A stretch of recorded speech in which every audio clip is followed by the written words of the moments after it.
சில நாட்களில் நிச்சயமாக திமுகவின் தேர்தல் அறிக்கை இன்று தலைவர் கலைஞர் அவர்களிடம் தேர்தல் அறிக்கையை முடித்து தலைவர் கலைஞர் அவர்களிடம் பேராசிரியர் அவர்களிடம் அதை வழங்கி இருக்கிறோம். இன்னும் சில நாட்களில் தேர்தல் அறிக்கை வெளியிடப்படும். பெண்களோட பிரதான பிரச்சனையை தீர்க்கும் விதமா தேர்தல் அறிக்கையில என்ன விஷயம் இருக்கு? அது தேர்தல் அறிக்கை வெளியிட்ட பிறகு நீங்க படிச்சு தெரிஞ்சுக்கோங்க. பேசும்போது சொன்னீங்க மதுவிலக்கு அப்படின்னு சொல்லி. மதுவிலக்கு தலைவர் கலைஞர் அவர்கள் அறிக்கை கொடுத்திருக்காங்க.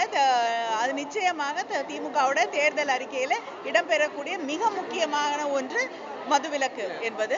அதனால அதை நான் இங்க குறிப்பிட்டு பேசியிருக்கேன். பீகார்ல மதுவிலக்கு அமல்படுத்தினதுக்கு அப்புறம் 75 பேர் உடல்நிலை சரியில்லாம பாதிக்கப்பட்டிருக்காங்க. இது எந்த அளவுக்கு சாத்தியம் மதுவிலக்கை இல்லைங்க, அதற்கான அத்தனை ஏற்பாடுகளையும் செய்து யாரும் உடல்நிலை பாதிக்கப்படாத அளவுக்கு மதுவிலக்கு கொள்கை அமல்படுத்தப்படும். அது எல்லா பிரச்சனைகளையும் கணக்கில் எடுத்துக்கொண்டுதான் இந்த மதுவிலக்கு கொள்கை அமல் செய்யப்படும். நேற்று மக்கள் நல கூட்டணியோட ஒருங்கிணைப்பாளர் மதிமுக பொதுச் செயலாளர் அதை பத்தி நான் பேச விரும்பல.